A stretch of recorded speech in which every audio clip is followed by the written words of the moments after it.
Thanks for coming. It's good to see you guys.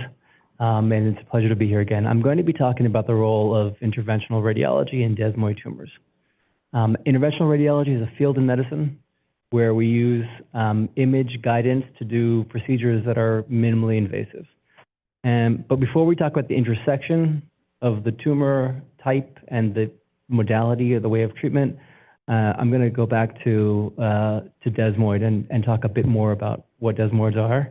And some of this will be familiar to you after Candace's fantastic introduction. So,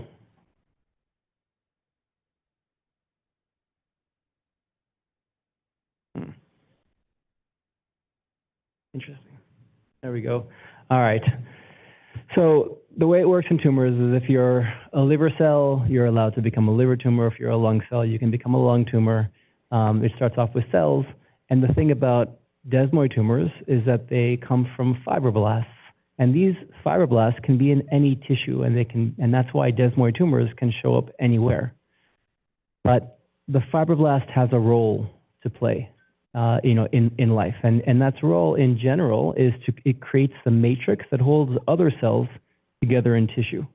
But it really comes to life when there's an injury, and then it produces a sort of glue or a scar that puts the tissue back together and allows for wound repair and scarring.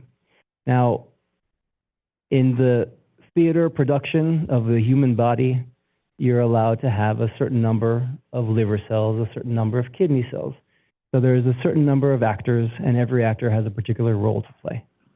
And if that production goes well, you have the right number of cells, and those cells are performing their role. And in the progression of tumor, there are two things that can go wrong. Okay? The first is what we call proliferation. When one particular cell type decides that there should be more of me, and then suddenly there are just too many fibroblasts. Now, that in itself is not a showstopper. The show can still go on, and you can live a whole life with this uncomfortable show. There's another phase in the process of tumor life that doesn't happen in desmoids, but you may hear about it as a patient, you may hear about it in general, and that is when cells decide not just that there should be more of me, but they kind of look at their role and say, I'm going to try something else in the script, and that's what we call de-differentiation. And that looks a bit like this. So at this point, the fibroblasts are no longer making scar tissue, they're not staying where they should be. This is what a fibrosarcoma might look like. It may travel to the lungs. That's a showstopper. And we really kind of go to war when that's the case, because you have a limited time. You throw the kitchen sink at this, right? Desmoid tumors look a lot like this. So you've got too many fibroblasts. They're hyperactive, but they're all well differentiated. They're well behaved. They're doing their job. They're committed to their job. Now, in general, in medicine, when you have a local disease, even if it's locally advanced or infiltrative, we rely on our surgeons to cut that out. We have a problem with scalpels and fibroblasts. Because if this is our normal fibroblast, even in a desmoid tumor, making its scar tissue, it knows it has a role. It's learned its role very well. It's gone over the script. It knows exactly what to do when it's given the cue. And when it sees this, this is what it becomes. Okay? And that's why we've kind of not so enthusiastic about operating on desmoid tumors. So which leaves a role for people like me in interventional radiology. I'm going to describe the three main techniques in interventional radiology that we use to treat this local disease without scalpels. So the first is high-intensity focused ultrasound. Okay. What that looks like is you have hundreds of thousands of beams of sound energy that are coming from a transducer, from a source, and they go through the skin. Nothing is felt in the skin because the energy from any one of these beams is trivial. But when they intersect, they burn about a centimeter, cubed to about 140 degrees Fahrenheit or over 60 degrees Celsius. They burn that, and that tissue is gone. And then it kind of moves over progressively until you cover the volume that you're trying to cover. And you can do it pretty precisely, and we'll get a little more into that. So you can burn things from the outside using intense focused ultrasound, which is sound waves. You can freeze things. Take a needle, looks like a needle, probe, goes into the tissue, and you create this ice ball. This is actually the ice that's formed at the tip of this cryoablation probe. And then we offer for desmoid tumors a drug delivery service. And we're going to get into that a little bit later as well. So that's where, as opposed to giving a drug into the vein or by mouth that goes to the whole body, we really bring it to the tumor's doorstep. All right, so let's start off with a bit more about high-intensity focused ultrasound. So we understand that we have these hundreds of thousands of beams of sound that are converging at this particular point. You've got to monitor that, and the way you monitor where you are or what you're heating is using MRI. So this is intersecting sonic beams, burning about a centimeter, dynamically moving across. The heat falls off very steeply because even if you are, half a centimeter away, you're no longer getting that intersection, and that's where you rely on the energy to come together. And you use MRI. Some can use ultrasound. Generally, we use MRI to monitor the temperature. And this was first introduced in 2004, and it's been used for the treatment of uterine fibroids and Parkinson's, prostate cancer, bone and soft tissue tumors. Okay. So it requires significant software and hardware. You need the MRI, you need the actual specific transducers that are relevant for soft tissue or for the brain, and you need the software, and you need experience. Okay. This is an example of a patient 2 years, so pre-HIFU and 2 years post, with desmoid on the foot. And you can see the ability to really target sub-centimeter areas and maintain the integrity of the foot. And again, the tissue never saw a scalpel or a needle. Everything was external, focused internally. Cryoablation uses a probe that freezes your target tissue of around 1 to 2 centimeters across to minus 40 degrees Celsius, which incidentally turns out to be also minus 40 degrees Fahrenheit. I learned that. And here, in this situation, you need to actually move adjacent structures out of the way. So if your tumor is sitting next to a bowel, that ice ball doesn't know what its target is. You just advance and you might be in the middle of it, but if you're too close to a bowel or to a nerve, you can freeze the bowel through the wall. You can injure the nerve, which means that you need to dissect away these structures, and you can do that, with some skill. And people who do cryo a lot are familiar with this technique. You'll just advance a needle to where the nerve is, inject some air, and push it away, kind of peel it away from your tumor, and create a buffer zone, because the ice ball will not penetrate through that air. And we use CT to monitor, so we can look at CT and see the ice ball as it forms. It's very, it's comfortable, and you can be sure that you're not hitting anything dangerous. And this has been used since 1998 for treating prostate cancer, liver, kidney cancers, lung, bone. So there's a lot of experience with cryo, and we use it for desmoid tumors. The challenge in desmoid tumors often is that the tumor itself is quite large, which means you may have to use many probes. So when we look at this next patient with about a 10-centimeter desmoid tumor in the shoulder, you're seeing, just many probes in parallel, because you need to create that minus 40 degrees area to destroy the cells, and that includes overlapping zones of minus 20 degrees from one probe and the probe adjacent to it. This is what that tumor looks like in a year after cryoablation. So cryo is the second modality in IR that we can use for treatment of desmoids. And finally, we get into the drug delivery process. So there are some drugs that have a fortuitous, molecular composition, and doxorubicin is one of them. Doxorubicin is one of the most kind of It's a staple in oncology, one of the earliest chemotherapies that was discovered and used. And fortunately, it's red. The part that is red is the active part, and it's also positively charged. It's almost like a magnet. Now, if you take beads that are biocompatible, it's like the size of a grain of sand, that are negatively charged, and you drop them into this solution of medicine, as they fall, because of gravity, they will also attract, because of the chemistry here, they'll attract that drug to the bead. So the bead will go from being see-through, transparent, to being red, and this is what that looks like when you're preparing it. Now, if you're left with a bunch of red beads that are loaded with the drug, now, as an interventional radiologist, we are the kind of like the Uber Eats of the world of cancer. You give us the address, we can get there, and the tumor helps us. How does the tumor help us? So every tumor has an arterial address.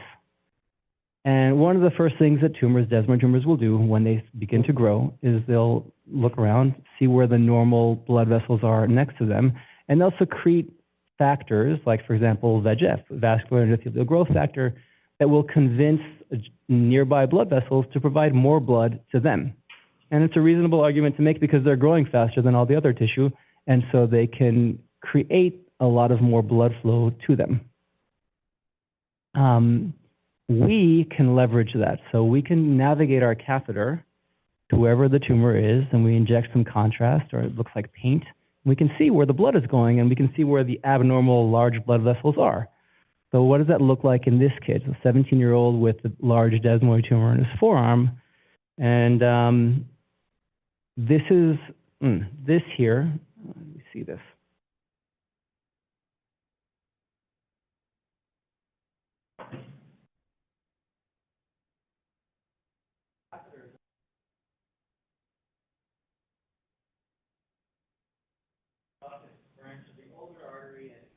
This is the blood that is taking up so much more, that the tumor is taking up blood.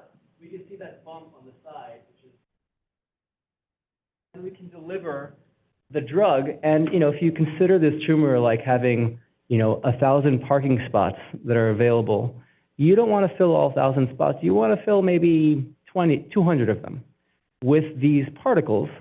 So the blood keeps flowing, and over time, the drug wants to stay on the particle, but it can't stay there over time. The blood takes it off. And when it takes it off, it's a process called elution, meaning that over the course of a week, the drug is slowly released from these particles, and you end up with a very high concentration over a long period of time of the tumor to the drug. And so this is that same patient 9 months later. And that was, 2 treatments. And again, the skin never saw a scalpel. So, those are the 3 main modalities that we use in interventional radiology to treat desmoid tumors. But there's something important that we all need to consider. And when we're talking about tumor treatment, as I said before, we're not throwing the kitchen sink. We're not trying to be super aggressive all the time. It's very important to realize that what you're really treating is the show. Okay? You want you have to move things around and make sure that every patient is living as well as they can, and manage that over time. And an important thing here is people can suffer from treatment as much as they can from the disease. And so, an important point is to know when not to treat and when to stop. And so what we see here is a patient with a desmoid tumor right in the back of the knee. You can see kind of the femur and the tibia, and so the knee would be looking that way, and behind it we'll see that where the tumor is. And on the right, you've got, I bring this up because you can see before and after treatment. But what you'll see on the right, and I bring this slide up because you may hear terms like, what's the importance of T2 on MRI? We talk about that a lot these days, okay? It's a metric we use. We analyze the results of our treatment using the size of the tumor, how the patient feels, but also this metric of basically how bright is that tumor, how white is it on MRI imaging. And between these two, the one on the right is clearly much brighter.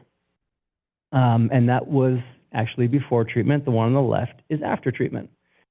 We use that to say, okay, we've got this process that started. It's going dark. And generally, that's the beginning of when the tumor continues to shrink. And so at this point, for example, we decided not to treat any further. And she's doing fine like that. So an important point is to say, all right, when are we actually treating the disease, and when are we looking at just a lot of fibrotic tissue, but there aren't so many cells there? In other words, don't treat this. Okay, so this is just what it would look like if you didn't have fibroblasts left, but you just had a lot of the scar tissue they produced. And it's important, the way we differentiate between those two is on MRI and what we call T2 imaging. Again, you might hear that term. Okay, so I think that's the core of it. The three modalities that we use in IR, and the importance of knowing when to wait, observe, and when not to treat. Thanks for your time.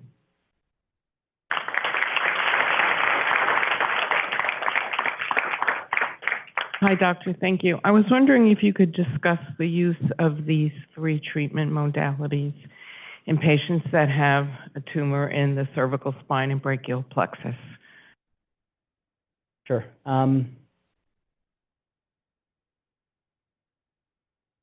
So a significant challenge in when the tumor is adjacent, sitting next to a nerve, is the following. So it's when your tumor is sitting next to, say, bowel, you can be sure that you're not going to. You can move that bowel away. There are ways we can dissect. But when it's sitting on or in or around a bunch of nerves, you can't dissect those. They're very small, and so we don't like to go for solutions like HIFU or cryoablation for sure when the tumor is encasing those nerves. With a doxorubicin-eluting embolization, with that arterial drug delivery, it's not necessarily a contraindication, and here's why. When you're using HIFU or cryoablation, there's something binary about the process. In other words, you're either going to get to 140 degrees Fahrenheit or minus 40 degrees Celsius. You need to get there, and you can be more aggressive in terms of the area that you want to treat, but that is fundamentally binary. You're either going all out or not. When we use doxorubicin-eluting embolization, we can assess the result to the tumor and assess how it affects adjacent nerves with a low dose first. So in the case of a cervical spine lesion or brachial plexus lesion, the way that I would go about that would be, a test, and this is not like a microdose, but a small dose that I know won't cause ischemia to the nerves, might irritate them, but I want to see if it's benefiting the tumor first. If it's benefiting the tumor and there was no nerve injury, we can increase the dose the second time around. So the span, the variability in terms of how aggressive to be is broader with arterial treatment.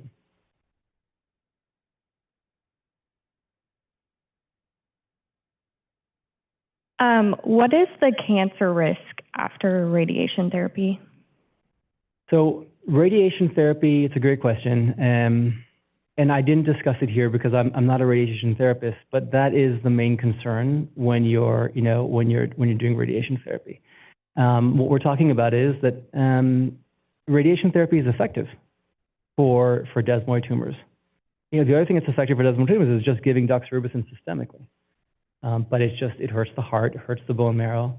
And the risk with radiation treatment is that you may very well succeed in shrinking the tumor, but you can cause secondary malignancies. And to quantify that it's not a question of what is the risk. It's a really per year risk. So when you're doing it for a young patient, it's more risk. If you're doing it for an 80-year-old, then it makes more sense because you're less likely to create the DNA damage and the mutations that will result in a mutant that becomes a malignancy. But I'm not the expert in that field. I've never done that. I'm just answering the basics of the question. Hi, my daughter had a DEE and then couldn't have a second one because of the size of the feeding blood vessel was too small. Over time, has the ability to get into the smaller vessels advanced, or is that still inoperable? Absolutely. So I didn't share those images here, but there are techniques. So sometimes you have one large feeding vessel that is relatively straightforward. Sometimes the tumor is sitting very close to a vessel and you have 1,000 tiny vessels that you cannot get into. There are techniques that we can use to basically redirect flow, and the analogy would be, I'm not sure, do you see this here? I'm not sure, okay. No, you don't. All right, the analogy would be that, let's just say that we could not get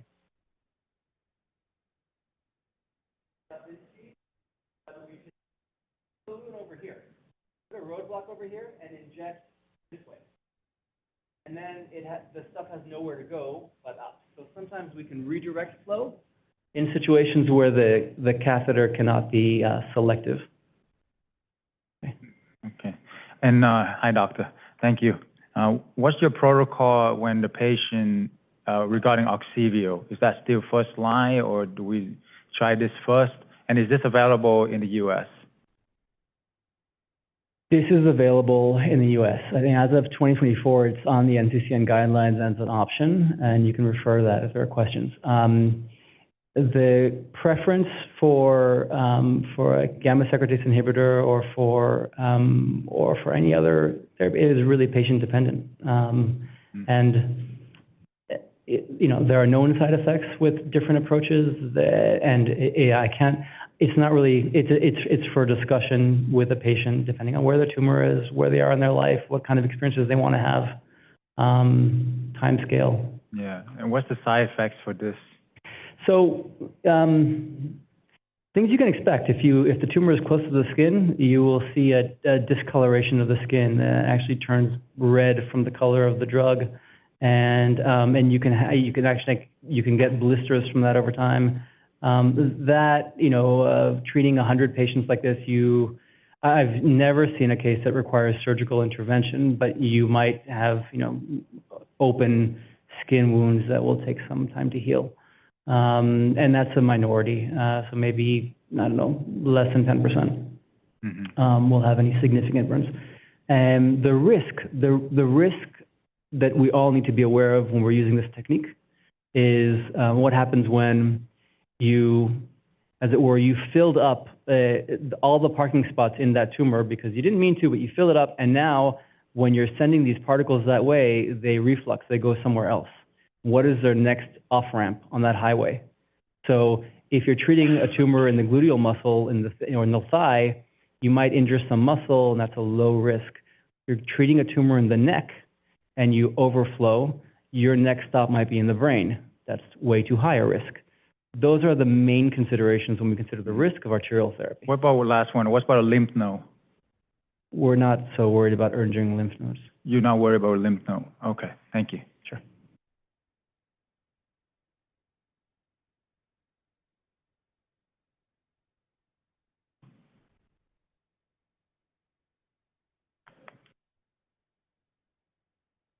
Hi. So you showed a picture of the cryoablation, and they were doing all those probes at one time. What is the significance of doing it all at one time versus like in separate? Staged. Staged, yeah. Yeah. This is what we call operator preference.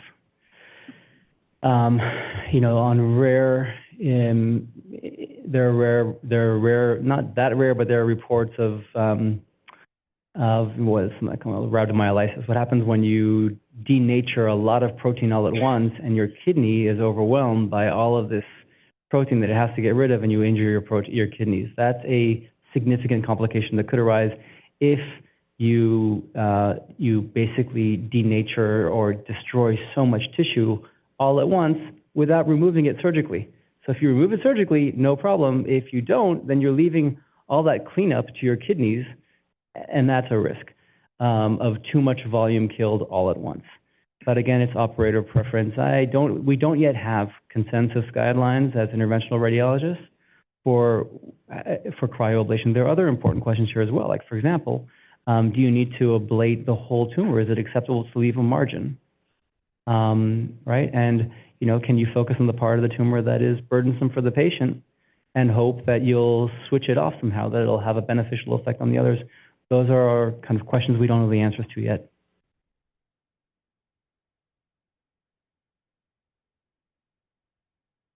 Okay, thanks for your attention.